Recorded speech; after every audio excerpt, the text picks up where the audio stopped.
Hi guys, and welcome back to another episode of Building a Nation with Polonia Warszawa. Starting today on the page of Eduardo Flores, because I noticed something that I completely miffed on before. So basically I was looking through our transfer history to sort of find a player to start on, and I saw Eduardo Flores and I thought, hang on a minute, wait, what's happened here? And it turns out, and I didn't even notice this when I brought him back to allow him to go to Lechia again, we already had this player at the club once, and I didn't even realise it. So yeah, we brought him in from Peñarol a long time ago.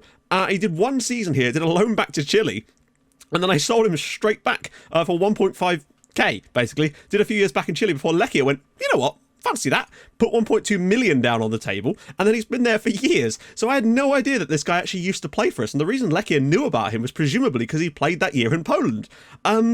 Really weird the way that turns out. So now he's technically our player. We paid 13 million quid for him, even though we paid 5k the first time. But he's back to Lechia and he'll never actually play a game for us. Weird start. Also, just wanted to say a massive thank you and a huge shout out to one of my patrons, Jimmy Taylor, because he was in the States and he picked up this amazing Philadelphia Union shirt for me. Heck, you can't really see it because it's backwards, but I am even the sponsor of this shirt. So that's good. As well as this amazing LA Galaxy scarf, which you probably can't see because it's not quite in the shot. It's hidden on the, not hidden, hanging on the wall just underneath the IFK Göteborg scarf as well. So massive thank you to you. That is incredibly awesome and incredibly generous of you. You do not have to do that, but it is awesome and I shall wear it with pride. That is just a really cool shirt anyway. Right, off-camera games, and then we got Bayern. No, we don't. We got Dortmund, not Bayern, Dortmund. First up, we actually drew 1-1 away at Wisła, and it was very nearly a defeat, thanks to Blaise Lisek bailing us out in the 93rd minute. Still a bit unfortunate, and Vicente missed another penalty. He's getting a bit off the boil with those. Thankfully, we picked things up again with the cup, though. Gorosito, the Llama, and a Blaise Lisek penalty this time, giving us the win. I've sent him on a leadership course to try and improve his leadership, since he is vice-captain. Want him to make sure he's got stats for that. And lastly, a cushy little 1-0 victory over Wisła Krakow, this time with a goal from Mariano Bustos.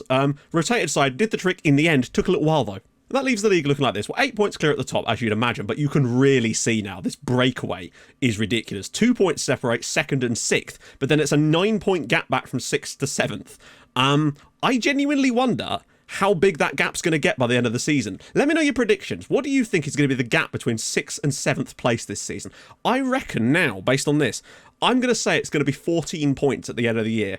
Between 6th and 7th place. It might even be more than that because we've really got a breakaway top 6 now because of the European football, and I'm actually quite pleased with that because it means that they're consistently getting to Europe every year, although they're not really doing themselves proud this year. Lechia have got 4 points on the board in the Europa League in a tough group, to be fair, with Spurs, Stuttgart and Maccabi Haifa, I think, whereas Lech, yeah, not doing well at all in what I thought would be an easy group. GKS, though, did get a 2-2 draw away at Juventus, though, with a late equaliser from Ronnie Emmerich, so there is at least that, but they're not really winning games at all at the moment. Blaise Lisek, 11 league goals and 7 assists. I think he could be in for Ballon d'Or for a second consecutive season if he carries on like this. Right, let's get into Dortmund. We need to win, really, to have any... The thing is, even if we win, it's going to be difficult unless we can actually overturn the head-to-head against them.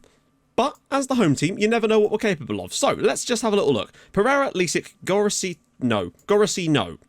no. Definitely Vicente instead. Gorosito drops back there. Coronel is fit again, so I'm alright with that. Albarracin, Freitas, Almeida, Chabal, and Iglesias. Good. On the bench, we're going to go with Maca, the Llama, Carol, Paulo Jorge. Apparently, it is Jorge because he's Portuguese sounding. It's a Portuguese name rather than the Spanish equivalent. So, you means you don't like to hear me say Jorge in an incredibly over-exaggerated way, and that's a shame, really. We're losing out on that. Ooh, that is an incredibly defensive system. They have come here for one thing and one thing only. Generous to call this an advanced playmaker, to be honest. Probably going to have to up the tempo at some point, I sense, just to try and play through this absolute mess. We are, however, going to need a big performance from Pereira, because one thing I have noticed in our first 3 Champions League matches is that he's actually been really poor, considering he's sort of earned the reputation as being the man for the Champions League matches, and he's just not at it this year.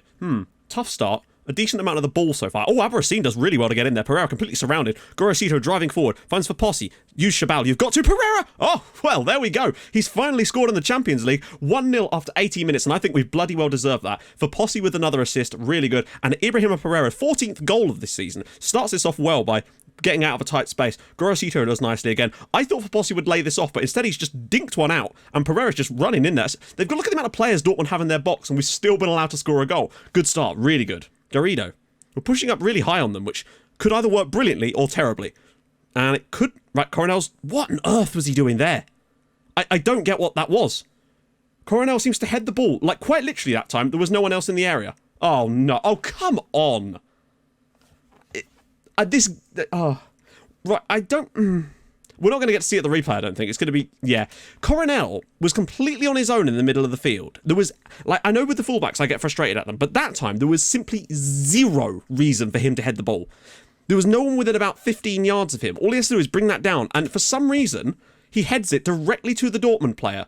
And even from this situation, with 4 players there, I mean, sometimes it just feels like it's trying to give them a goal. First shot of the game for Dortmund, 1-1, would you believe? I'm going to up the tempo a tiny little bit. Just try and get past them a bit quicker. I genuinely don't know what to do anymore when this sort of stuff keeps happening.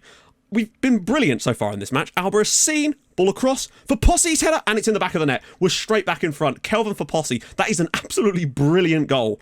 We're doing our level best today to turn this into a good performance. Look at this. Lisic drops this off, but this ball from Gorosito into the channel is phenomenal. And then the cross from Albarracin to dig that one out. For Posse rising highest to puff the back too. And that's 2 wonderful headed goals from us. 2-1 up against Dortmund, fighting our corner here and doing a good job with it. Now we need another one. Vicente. Oh, he's been caught out here. He's going to have to get back and make a tackle. Oh, no. In before Dortmund score with their second shot on the game. No, they haven't, actually. Lisic, maybe look over the top for Pereira. He has. Pereira's going to miss this, surely. Yes, of course he has. Oh, is that a penalty? Vicente's going to take it. I thought that was harsh. Vicente steps up, and of course we've missed the penalty as well. I do not believe this match. It's just, what is it with this game? Lisic's ball in this time. All the way through to nobody. Oh, my giddy aunt. I wasn't sure if that should have been a penalty, but I think he was fouled after he took the shot on. Thank goodness for that. Pereira. It's going to come back to us. Gorosito does brilliantly there. Pereira around the side for Posse. We should be 3-1 up here. I mean, at the minimum. Lisic's header, saved by Roda. That's now 2 games against Dortmund, which I'm absolutely baffled by the result so far. We should be 3-0 up in this match, not 2-1. And in the last match, I don't know. What we know, though, is it's working. And look at this heat map. But we've got to do better. I can't believe we missed the initial chance and then the penalty in addition to that as well. And yet Dortmund have had 1 shot and they bloody scored it as well. Ah, dear. Gorosito. Let's see how much we can... Oh, wow! That was just fortunate the way that ended up on target. Bit more competency now with Carroll on the pitch. Gorosito goes back for Posse. Find back post for Lisic. Oh, over the crossbar. Close. Nice work for Posse. Takes it short for Rafael Maka. Gorosito driving at them. Maka now. Back post cleared away. Why did we let Inan get that? How's he kept the ball? Why did he make the tackle? The guy kept the ball and then he ran... Look, why is the number 4 running away from him there? Is this going to lead up to another Dortmund goal? You can kind of feel it.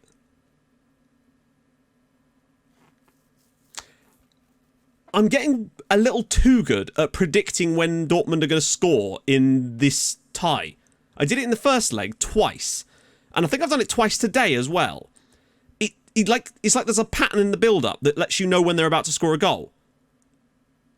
They've had 2 shots and they've scored both of them. Patience, nice. Oh, Gorosito, long range. Yeah. Albarracin, that's nice. We've got them penned in. We've got 1 more chance probably to fashion in this game, I feel like. Watch us mess it up. Gorosito. All the way out for Maka. What a ball. And Pereira heads it wide of the goal from there. Oh, crazy. I have no comment as to what on earth that game just was. They've had 2 shots in the entire match and they've scored both of them. We missed a penalty. I just don't know anymore. Right, moving on. Games off camera and then we're coming back. I cannot believe the 2 games we've just played against Dortmund have actually happened. Hopefully, it means that we're getting all the nonsense out the way in those 2 games and we can carry on beautifully for the rest of the season. Fingers crossed, eh, lads? Right, back in a minute. Right then, guys, we're back. Away at Lechia Gdansk, and of course, Pereira, Gorosito, and of course a Blaise Lisic penalty gave us the victory. Unfortunately, on the day of our game today against Shakhtar, my assistant has left to take the job at Zag Wubin, which is annoying because it's left us in the lurch. I haven't managed to get a new one in, so we're going to be without an assistant manager today. I'm trying to steal Fulham's assistant because he looks pretty decent, but for some reason, the board have capped the max wages of the assistant manager at 2.5 grand a week. I asked them to increase it, they said yes, and it didn't change. So, yeah, that's the lowest paid member of staff that we can have on our entire club is the assistant manager. I can pay my scouts 10 grand a week, but not the assistant coach. What is this? Thankfully, a rotated side beat Arca 2-1. Paulo, George, and a Marlon penalty in the 92nd minute gave us the victory. Itchak, very good on the night.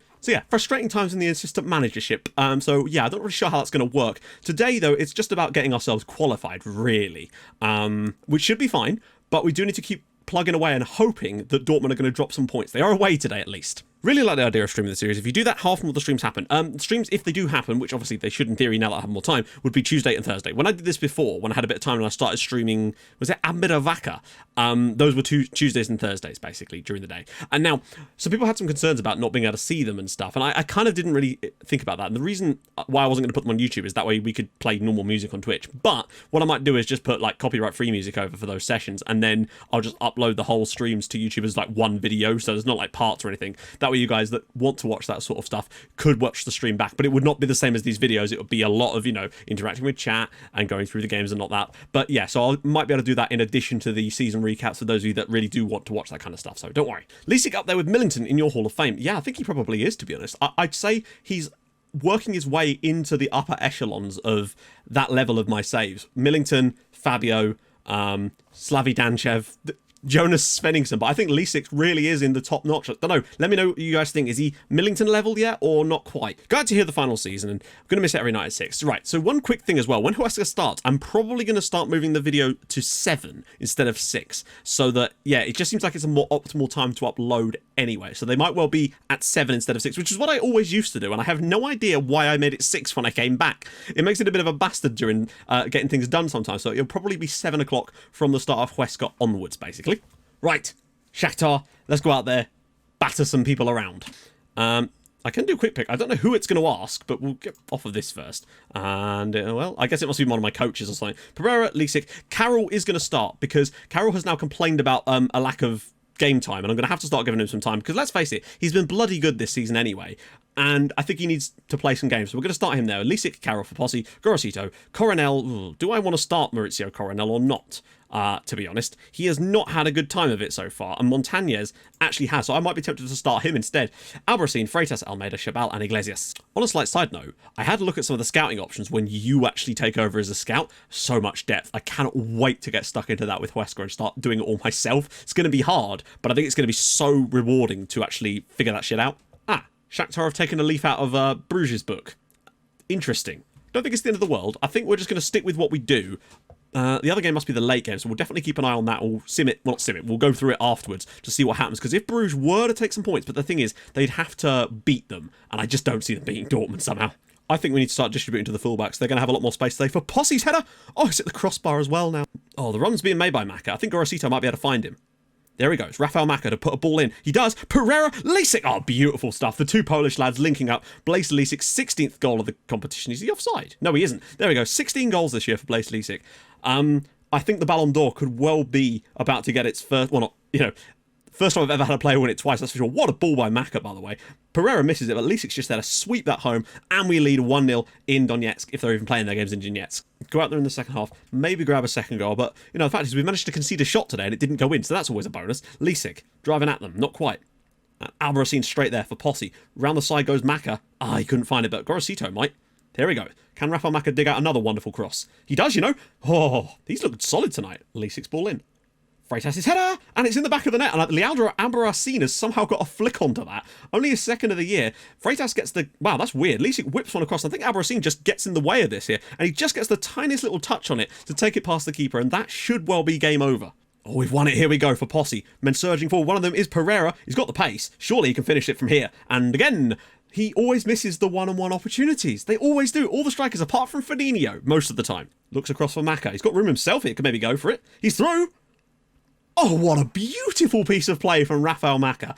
I tell you what, I've seen a lot from this lad in this game that suggests he might really have long-term future with this. Look at this, great ball out to him, but it's the presence of mind to go past the defender, gets blocked off, but look at that for a ball across. Leesick's there again, 17th of the season for him and second on the night. What a performance from him and Maka. Very impressed indeed with both the young Poles' performances tonight. Vicente, cutting through, can he find Leesick? He's going to come back to Almeida.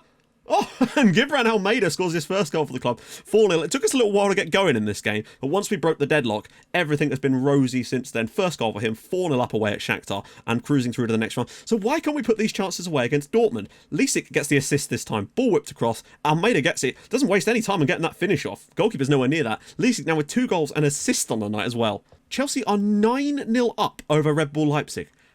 What on earth is going... Oh, Red Bull Salzburg. Oh, okay. Sorry, I thought that was RB Leipzig. I just saw the Red Bull part. Yeah, that 9-0 still is quite a lot, but that makes a lot more sense now. Good result for us on the night, though. Goal difference has definitely improved. Leipzig, again, what a man. Shabal, that's him gone. 4 months out. My God. That's not what we need. Maka, he's got to step up now. Beaten 3-0. Rowan scores 3 goals for Dortmund. We're going to have to really rely on a big final day performance from Shakhtar to try and win this group. Ah, dear. They did. They won the home game. Katowice did not, but that might be enough for Lech to sort of sneak into third. They're currently sitting in the third spot. Lech might actually be able to at least get through to the Europa League. Katowice are not quite so lucky, but Lech are at least pulling it back a little bit. Lyon have been much, much better this year than they were previously. So, next episode is going to be Bruges. Whoa, hello. Loads of other games in December. They've finished the Champions League quite early this year, it would seem. We never normally have games all the way up to the 23rd of December. That's really weird. Fixtures have been moved around quite a lot this season. I don't know why, maybe because of the World Cup, I'm not sure. A bit of a weird one, because look, that's really strange. Anyway, yeah, so we're going to be doing Lech Poznan and Bruges in the next episode to finish things off for the first half of the season. It's a lot riding on that, because we could still potentially win the group. Anyway, if you've enjoyed this episode, and I hope you have, drop a like on the video, that'd be cool. And if you're new to the channel, subscribe, that'd be awesome as well. And I'll join you guys in the next episode for a huge game at home to Bruges, where we got to hope that Shakhtar can pull off a miracle against Dortmund to help us win the group. I'll see you guys soon. Thank you so much for watching. Bye-bye.